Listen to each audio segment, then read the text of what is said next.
할렐루야. 사랑하고 축복합니다. 한 주간 동안 잘 지내셨지요? 주의 은혜와 평강으로 다시 예배드리게 됐습니다. 오늘 함께 나눌 말씀은 인생을 변화시키는 기도입니다. 2018년 8월에 필리핀 따클로반에 갔습니다.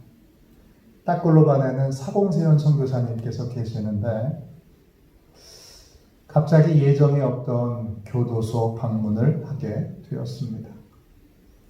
사공세현 선교사님은 오랫동안 교도소 사역을 해오셨고 예배만 드린 것이 아니라 심지어 교도소의 재소자들을 대상으로 제자훈련반도 여러 차례 인도를 하셨습니다. 예상치 못한 교도소 방문에 사공세훈 선교사님은 예배를 드리고자 하셨고 제게 짧은 영어로 설교를 부탁하셨습니다. 당시 저에게는 예배 설교를 하기에 두 가지 어려운 점이 있었습니다. 첫째는 양복이 준비되지 않았습니다. 선교사님들께 물품을 많이 보내야 했기에 제 짐을 최소한으로 가져가서 일정 중에 예배를 인도하거나 또는 설교를 하는 그러한 계획이 없었기 때문에 불안한 마음은 있었지만 양복을 준비해 가진 않았습니다. 더 어려운 점은 그날이 특별히 더 더운 날이어서 제가 반바지를 입고 있었습니다. 그런데 둘째 어려움에 비하면 이건 아무것도 아닙니다. 제가 즉흥 설교를 할 만큼 영어가 유창하지 않습니다. 그래서 점잖게 거절을 했습니다. 그런데 제 안에 계신 성령님께서 거절하는 그 순간부터 계속 저를 재촉하십니다. 그래서 다시 이렇게 마음을 먹었습니다. 성령님께서 다시 부탁하시면 부족한 영어지만 설교를 해야 되겠다. 그렇게 마음을 먹었습니다. 그러자 제 마음을 선교사님이 읽고 계신 것처럼 재차 설교를 부탁하셨습니다. 양복이 없어도 좋고 또 반바지 차림이어도 상관없으니 설교를 해달라는 것입니다. 그래서 영어로 즉흥 설교를 하게 되었습니다. 설교 시간은 10분입니다. 여러분에게 이런 위기의 순간이 온다면 여러분은 어떤 주제로 설교를 하시겠습니까? 설교할 주제가 얼마나 많습니까? 그 중에 한 가지만 고르라면 여러분은 어떤 주제로 설교를 하시겠습니까? 저는 성령님께 기도를 드렸습니다. 성령님께서 하라고 하셨기에 주제도 성령님께서 정해주시도록 맡겨드렸습니다. 그랬더니 성령님께서 한 말씀 하셨습니다. 한국 전쟁 직후에는 한국이 필리핀보다 훨씬 더 가난했다. 이 한마디 말씀입니다. 1950년대 아시아에서 가장 잘 사는 나라는 일본입니다. 놀라운 건 그 다음 잘 사는 나라가 바로 필리핀이었다는 것입니다. 1950년대에는 우리나라가 필리핀 정도만 살아도 정말 좋겠다. 사람들이 이렇게 생각했다는 것입니다. 서울에 가면 장충체육관이 있습니다. 우리나라 최초의 실내 체육관입니다. 1963년도에 지어졌는데 설계는 한국 사람이 했고 건축 시공은 놀랍게도 필리핀 업체가 했습니다. 그랬던 필리핀이 이제 70년이 지나서 한국과 아주 어마어마한 격차가 벌어져 있습니다. 지금 한국은 전 세계 사람들이 부러워하는 문화 선진국이 되었습니다. 우리가 옛날에 미국을 부러워하듯이 프랑스를 부러워하듯이 지금 전 세계 젊은이들이 한국 문화를 부러워하고 있습니다. 반대로 필리핀은 전 세계에서 가장 가난한 그러한 빈곤 국가 중에 하나가 되었습니다. 제가 방문했던 따클로바는 너무나 가난했습니다. 절대 빈곤이라는 말이 떠오를 정도로 너무나 가난한 곳이었습니다. 선교사님이 세운 교회에 아침마다 성도들이 와서 기도를 합니다. 여러 제목으로 기도를 하시는데 그 중에 빼놓지 않고 드려지는 기도는 하나님, 오늘도 두 끼를 먹게 해주세요. 이런 제목의 기도입니다. 하루에 한 끼 먹기가 어려우니까 두 끼를 먹을 수 있다면 얼마나 행복한 날이 되겠습니까? 그래서 너무나 행복한 날이 되도록 아침마다 하나님께 기도하는 것입니다. 얼마나 가난하냐 하면 반찬을 살 돈이 없으니까 쌀만 사가지고 옵니다. 그리고 맛을 내는 소고기 맛, 또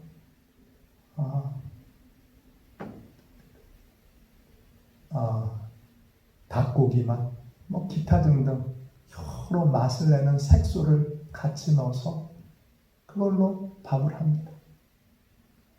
그러면 간 속에 맛이 되어서 그것으로 밥을 먹는 겁니다. 그렇게 너무나 가난한 동네가 따클로반입니다. 제 짧은 생각이 아주 순식간에 여기까지 도달하자 성령님이 다시 물으십니다. 필리핀보다 더 가난했던 한국이 어떻게 이렇게 잘 살게 되었지? 성령님이 다시 물으십니다. 이 물음 앞에 1초의 망설임도 없이 제가 대답했습니다. 간절한 기도. 그날 교도소에서 제가 전했던 설교의 주제는 기도였습니다. 한국이 잘 살게 된 것, 간절한 기도 덕분이라는 것입니다. 1950년대, 60년대, 70년대 한국에는 수많은 기도원들이 생겨났습니다.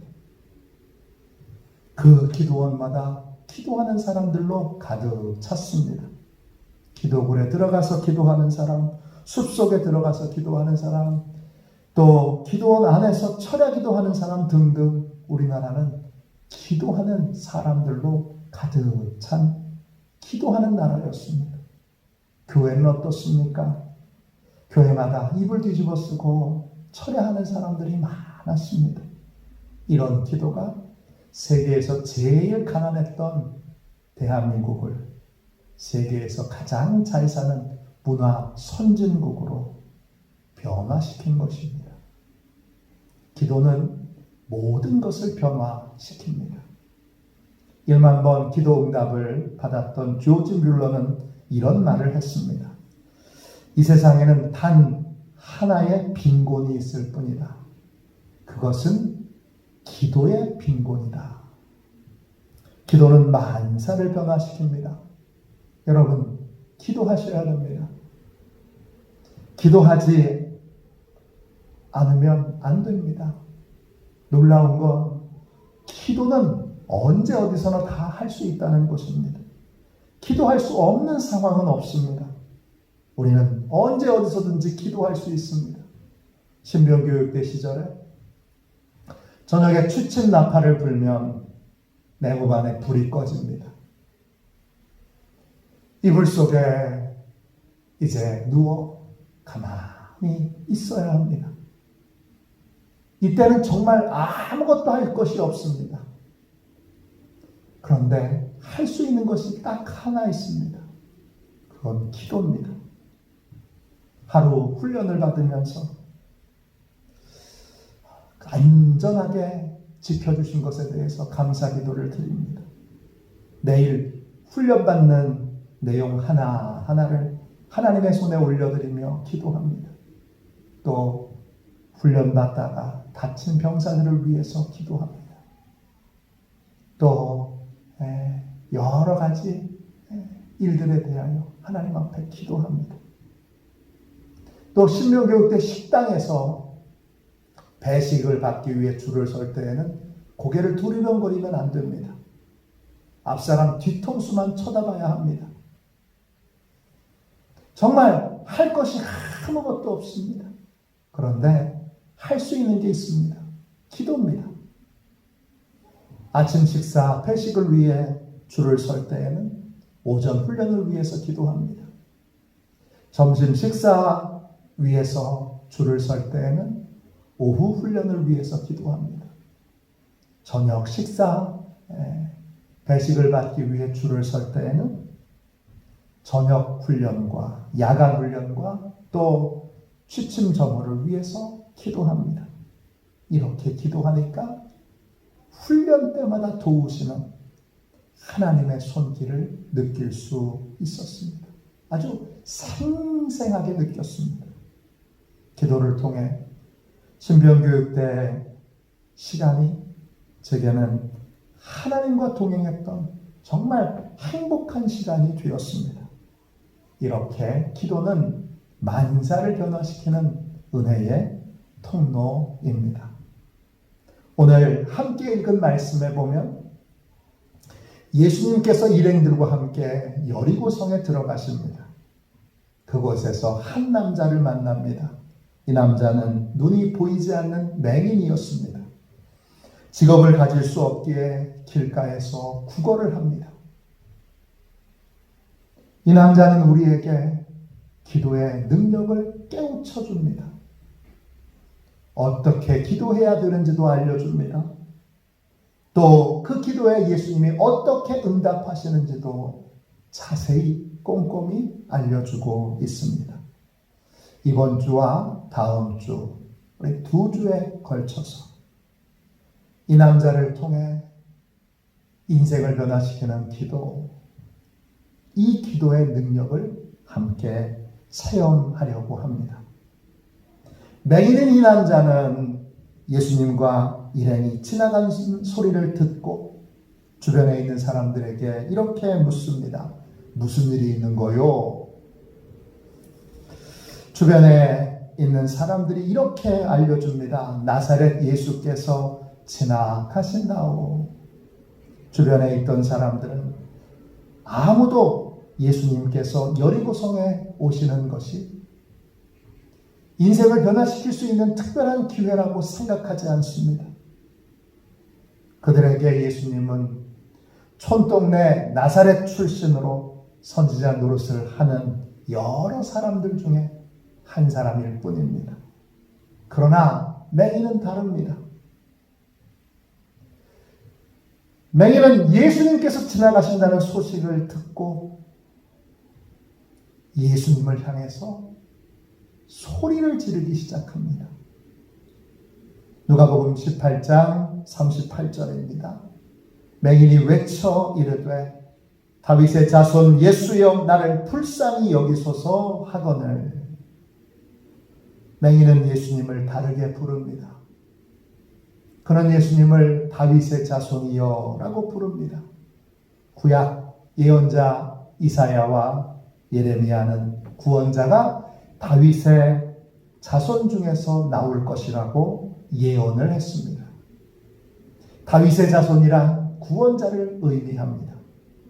나를 죄에서 구원해 주실 분, 나를 고통에서 구원해 주실 분, 나를 절망에서 구원해 주실 분, 그분이 바로 예수님이시라는 고백입니다.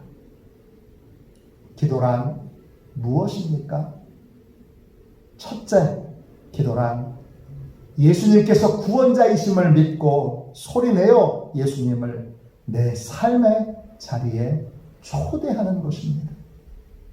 맹인은 기도에 있어서 두 가지 행동을 합니다. 하나는 외치는 것이고 다른 하나는 이르는 것, 즉 말하는 것입니다. 외쳐 이르되. 외친다는 말은 헬라어로 보아오입니다.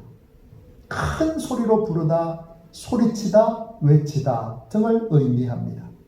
외치는 것은 큰 소리로 구원자이신 예수님을 내 삶의 자리로 부르는 것입니다.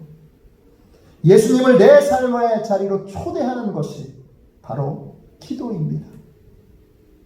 존 웨슬리 목사님은 1771년 2월 16일 보낸 편지에서 이런 한탄을 하십니다. 우리는 너무 많이 아래를 내려다봅니다. 반면에 너무 적게 위를 바라봅니다. 기도는 위에 계신 하나님을 바라보는 것입니다. 우리는 아래만 보면 걱정하고 근심하고 두려워할 수밖에 없습니다. 왜 기도해야 합니까? 기도하지 않고 편하게 쉬면 좋잖아요. 그게 더 좋은데 왜 힘들게 기도해야 합니까? 왜 새벽 예배에 나와야 하고, 여러분 왜 주일에 예배당에 나와서 꼭 예배를 드려야 합니까? 예배 드리지 않으면 어떻게 되지요? 기도하지 않으면 어떻게 되지요? 시간이 없어서 기도하지 않고 마음이 동하지 않아서 기도하지 않으면 우리의 인생은 어떻게 됩니까? 우리의 마음에 근심과 걱정과 두려움이 쌓이게 됩니다. 이 근심과 걱정과 두려움은 부정적인 생각으로 이어지고 그리고 부정적인 전망으로 이어집니다. 부정적인 예상을 하는 인생은 부정적인 결과를 맞이하게 됩니다. 왜 예배드려야 합니까? 제가 새벽에 성도들에게 고백했는데요. 저는 솔직히 온라인 예배가 진짜 예배가 되는 것인지 잘 모르겠습니다. 답답하고 안타까운 것, 신학자라고 하는 분들이 나와서 너무 쉽게 그것도 예배입니다, 이렇게 단언을 해버린다는 것입니다. 저는 매우 무책임한 태도라고 생각합니다. 여러분, 집에서 그냥 쉬면 좋은데 너무 피곤한데 한 10시까지 자다가 그 다음에 못 봤던 오락 프로그램 보고 또 못 봤던 드라마 보고 그렇게 누워서 빈둥빈둥거리다가 점심에 짜장면 시켜 먹고 또 낮잠 늘어지게 한 번 더 자고 그렇게 여러분 일요일을 보내면 얼마나 좋습니까? 근데 왜 여러분 예배드리러 나와야 합니까? 코로나 전국에 많은 분들은 예배를 정상적으로 드리지 못하는 것에 대해서 매우 안타까워하지만 몇 분은 이렇게 말하기도 합니다. 예배 안 드려서 너무 좋아요. 예배 안 드려서 너무 좋아요. 여러분 왜 예배 드려야 되죠? 예배를 안 드리는 날부터 기도가 중단되는 날부터 우리에게는 걱정이 쌓이기 시작합니다. 근심이 쌓이기 시작합니다. 두려움이 쌓이기 시작합니다. 그것이 부정적인 생각으로 이어지고 부정적인 예상으로 이어지게 됩니다. 그러면 여러분 내 주변의 모든 것들이 다 부정적인 것으로 바뀌게 됩니다. 그런 사람이 여러분 여행을 가도 마음이 편하겠습니까? 그런 사람이 오락을 해도 마음이 편하겠습니까? 아닙니다. 왜 예배드려야 합니까? 왜 기도해야 합니까? 기도할 때 비로소 예수님이 주시는 특별한 은혜, 특별한 선물을 받을 수 있기 때문입니다. 요한복음 14장 27절에 평안을 너희에게 끼치노니 곧 나의 평안을 너희에게 주노라. 내가 너희에게 주는 것은 세상에 주는 것과 같지 아니하니라. 너희는 마음에 근심하지도 말고 두려워하지도 말라. 믿음으로 주님을 바라보면, 믿음으로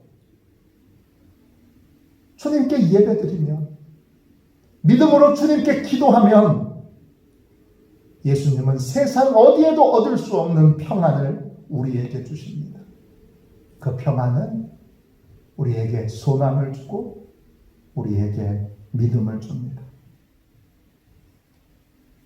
이건 예배를 드리는 사람만이, 이건 기도를 드리는 사람만이 얻을 수 있는 것입니다. 이 평안을 얻으면 근심도 사라지고 두려움도 사라지고 새로운 소망이 생기는 것입니다. 제 외할머니는 기도를 참 많이 하신 분이십니다. 부끄러운 고백이지만 할머니가 돌아가셨을 때 집안 식구들이 다 모여 장례를 치렀습니다. 그곳에 저를 포함해서 목사가 3명이나 있습니다. 외삼촌도 목사님이시고 또 이모부도 목사님이십니다. 장례를 치르면서 3명이 공히 고백한 것이 하나 있습니다. 목사이지만 부끄럽게도 평신도였던 할머니보다 더 많이 기도한다고 자신 있게 말할 사람이 한 사람도 없었습니다. 정직하고 분명하게 말하자면 할머니보다 훨씬 더 기도 못합니다. 왜 제 외할머니는 그렇게 기도를 많이 하셨을까요? 저녁 8시에 텔레비전을 끄고 가정예배를 드립니다. 그때 하루는 외할아버지가 또 하루는 외할머니가 번갈아 가면서 기도를 하시는데 그 기도가 1시간입니다. 담임 목사님을 시작해서 온갖 사람들을 다 지나서 맨 마지막에 저를 위해서 기도해 주는 것으로 기도가 끝나는데 그 기도가 1시간입니다. 초등학교 때 외갓댁에 가면 너무 좋았습니다. 근데 기도 시간이 너무 길어서 그 시간만 어디 피하면 좋겠다 이런 생각을 제가 초등학교 때 했습니다. 새벽 기도에 가셔서 할아버지와 할머니가 2시간 이상 기도하고 오십니다. 또 저녁에 1시간 이상 그렇게 가정 예배를 드리시며 또 기도하십니다. 그래도 기도가 부족한 것인지 주무시기 전에 이렇게 그냥 바로 눕지 않고 또 기도하는 자세로 무릎을 꿇고 두 손을 모으다가 잠에 드십니다. 도대체 외할머니는 언제 주무시는가? 이게 늘 궁금했습니다. 왜 외할머니는 이렇게 살아야 했는가? 그때는 정말 이해가 되지 않았습니다. 굳이 이렇게까지 해야 되나 싶었습니다. 그런데 이제는 알 것 같습니다. 외할머니가 왜 그렇게 기도하셨을까요? 그 어디에도 살 소망이 없었기 때문입니다. 살고 싶어서 살아야 하기 기도하셨던 것입니다. 모든 게 걱정거리고 모든 게 근심거리고 모든 것들이 다 두려운 것이기에 할머니는 살려고 기도하셨던 겁니다. 기도해야 삽니다. 기도해야 살 소망을 얻습니다. 기도해야 예수님이 주시는 세상이 줄 수 없는 평안을 얻을 수 있습니다. 왜 기도해야 합니까? 예수님을 통해 살 소망을 얻어야 하기 때문입니다. 무엇이 기도입니까? 이 살 소망을 주시는 주님을 내 삶에 초대하는 것. 그것이 바로 기도입니다. 둘째, 기도란 무엇입니까? 둘째, 기도란 마귀가 정해놓은 한계를 넘어서는 것입니다. 39절 말씀입니다. 앞서 가는 자들이 그를 꾸짖어 잠잠하라 하되 그가 더욱 크게 소리질러 다윗의 자손이여 나를 불쌍히 여기소서 하는지라. 맹인이 큰 소리로 예수님을 부르자 앞서가던 사람들이 맹인을 꾸짖습니다.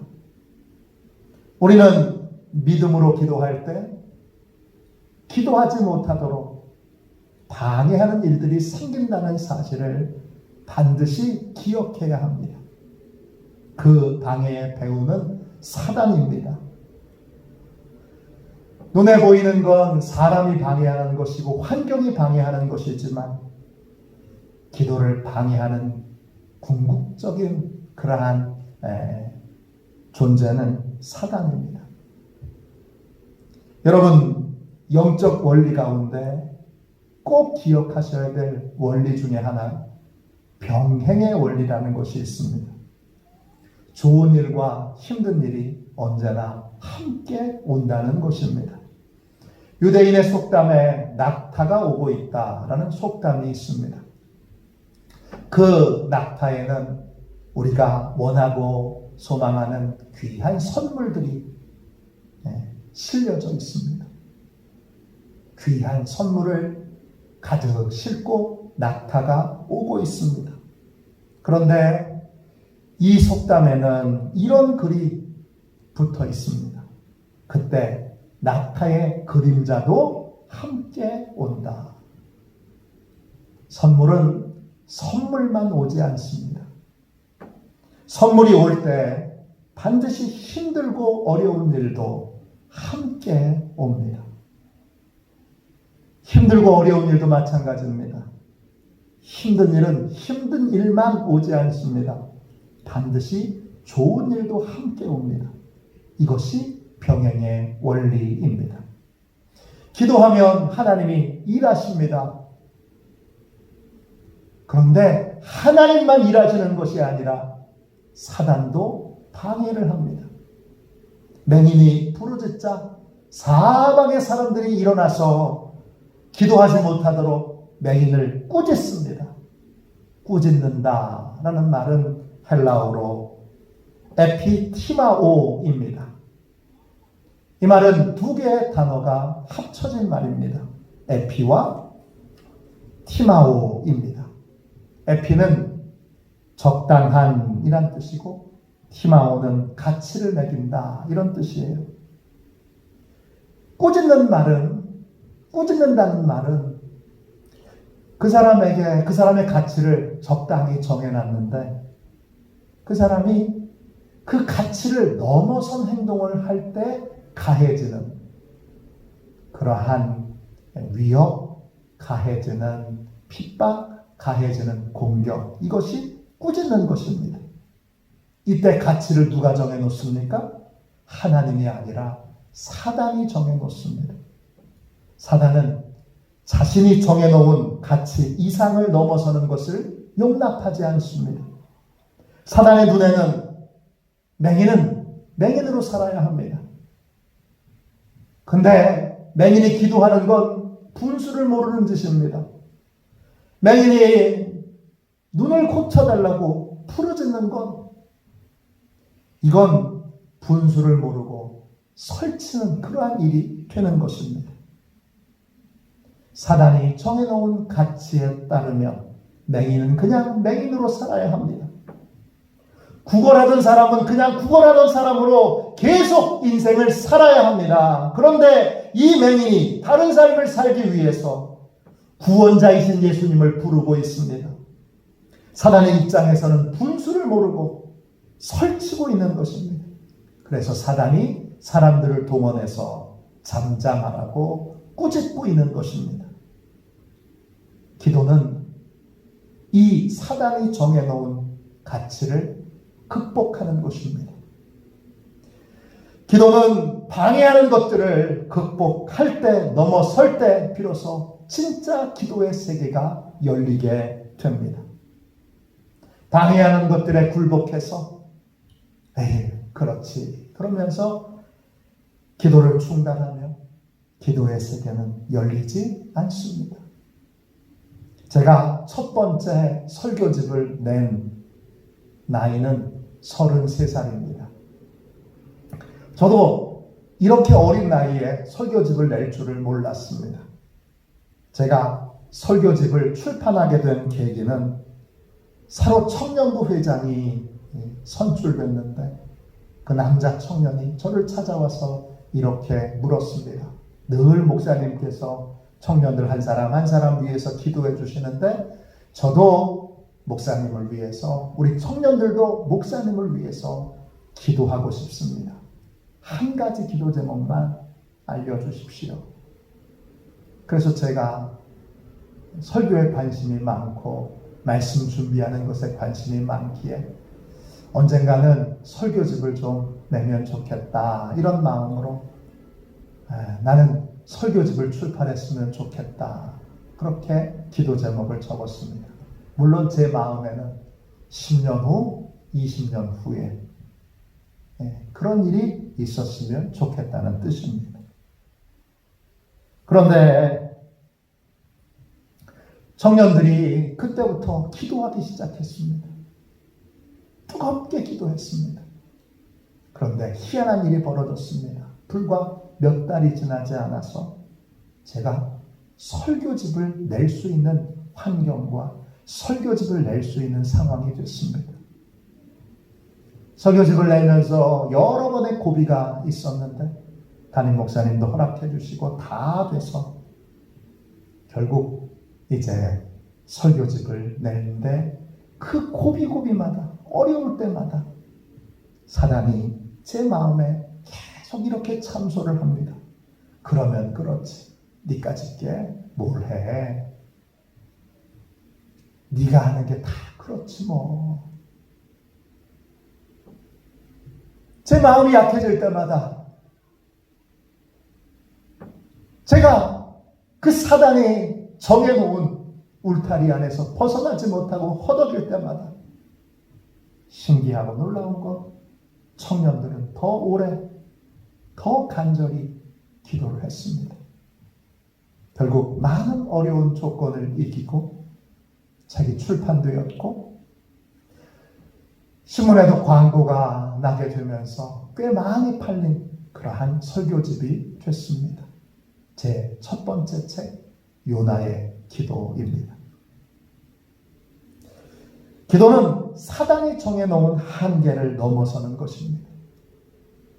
한계를 넘어서서 새로운 세계로 도약하는 것, 그것이 기도입니다. 새로운 세계로 도약하기 위하여 구원자이신 예수님의 이름을 부르는 것, 그것이 기도입니다. 우리의 목적은 여러분 안전이 아닙니다. 기도의 목적도 안전이 아닙니다. 안전을 목적으로 살아가는 인생은 기가 막히게도 자기 한계를 잘 압니다. 그래서 그 한계를 넘어가지 못합니다. 이런 사람은 하나님이 주신 탁월함을 경험하지 못합니다. 이런 사람은 하나님이 주신 형통함을 경험하지 못합니다. 항구에 정박해 있는 배는 언제나 안전합니다. 그러나 배를 만든 목적은 항구에 정박하기 위해서가 아닙니다. 장롱면허, 여러분 무사고 아무 사고가 없는 너무나 안전합니다. 그러나 운전면허를 딴 목적이 그건 아닙니다. 기도의 목적은 구원자이신 예수님의 은혜로 한계를 넘어서서 새로운 삶을 사는 것입니다. 사단이 정해놓은 선을 넘어서 새로운 삶을 사는 것입니다. 맹인은 더 이상 맹인으로 살고 싶지 않습니다. 그래서 부르짖어서 구원자 예수님을 찾았던 것입니다. 예수님은 기도하는 사람에게 은혜를 베푸십니다. 맹인은 예수님의 은혜로 맹인 아닌 새로운 삶을 살 수 있었습니다. 기도가 한계를 넘어서면 새로운 삶이 열리게 됩니다. 셋째, 기도란 무엇입니까? 기도란 어려울수록 기도의 횟수와 강도를 높이는 것입니다. 18장 39절을 다시 읽겠습니다. 앞서 가는 자들이 그를 꾸짖어 잠잠하라 하되 그가 더욱 크게 소리질러 다윗의 자손이여 나를 불쌍히 여기소서 하는지라. 맹인이 큰 소리로 예수님을 부르자 사람들에게 야단을 맞습니다. 조용하라. 이렇게 사람이 야단치자 부르짖는 것을 멈추고 가만히 있지 않습니다. 맹인은 야단을 받고 기도를 중단하지 않습니다. 그럼 어떻게 합니까? 도리어 더욱 크게 소리 질러 기도합니다. 크게 소리 지른다라고 할 때 그 크게라는 말은 헬라어로 플루스입니다. 이 말은 소리의 강도만 세지는 것이 아닙니다. 부르짖는 횟수도 늘어나는 것이고 더 오래 부르짖는다는 뜻입니다. 방해가 있을 때 이 맹인은 더 크게 기도하고 더 오래 기도하고 더 자주 기도했던 것입니다. 기도할 때 어려움이 있고 방해가 있고 박해가 있습니다. 이건 기도를 중단하라는 사인이 아닙니다. 이럴 때 더 크게, 더 오래, 더 많이 기도해야 합니다. 어려움이 있다는 것은 사단이 위기를 느낀다는 것이고 기도 응답이 가까이 왔다는 증거이기 때문입니다. 기도는 만사를 변화시키는 축복의 도구입니다. 맹인은 예수님께서 모든 문제를 해결하시는 구원자이심을 믿고 예수님을 소리질러 자신의 삶의 자리로 초대했습니다. 자신에게 은혜 베풀어 주시도록, 자신에게 평강 주시도록, 자신에게 소망 주시도록, 자신에게 능력을 행하시도록 예수님을 초대했습니다. 그는 방해할수록 더욱 기도했고 꾸짖을수록 더욱 크게 소리를 질렀습니다. 결국 그는 기도를 통해 예수님의 기적을 체험하게 됩니다. 한계를 극복하고 새로운 삶을 살게 됩니다. 우리 예수님은 결코 기도하는 사람을 외면하지 않으십니다. 예수님의 긍휼은 기도하는 사람을 향하여 흐르게 되어 있습니다. 기도를 통해 새로운 인생이 열리는 은혜와 축복을 누리시기를 주님의 이름으로 축원합니다. 기도하겠습니다. 우리 다 함께 가슴에 손을 얹고 기도합시다. 자비로우신 주님, 기도해야지 하면서도 주님, 기도를 작정하지 못했습니다. 기도가 만사를 변화시키는 그러한 축복임을 알면서도 주님, 기도의 자리에 나와 부르짖지 못했습니다. 이제 떨쳐 일어나 주님, 부르짖기를 원합니다. 축복하여 주셔서 우리 화도 시온교회가 풍성한 기도의 은혜를 누릴 수 있도록 축복하여 주옵소서. 주님, 우리가 한계를 넘어서는 인생을 살아가게 하여 주시고 화도 시온교회가 한계를 넘어서는 교회가 되도록 축복하여 주옵소서. 기도를 통하여 새로운 길이 열리기를 원합니다. 주님, 함께하여 주옵소서. 역사하여 주옵소서. 거룩하신 예수님의 이름으로 간절히 기도하옵나이다. 아멘.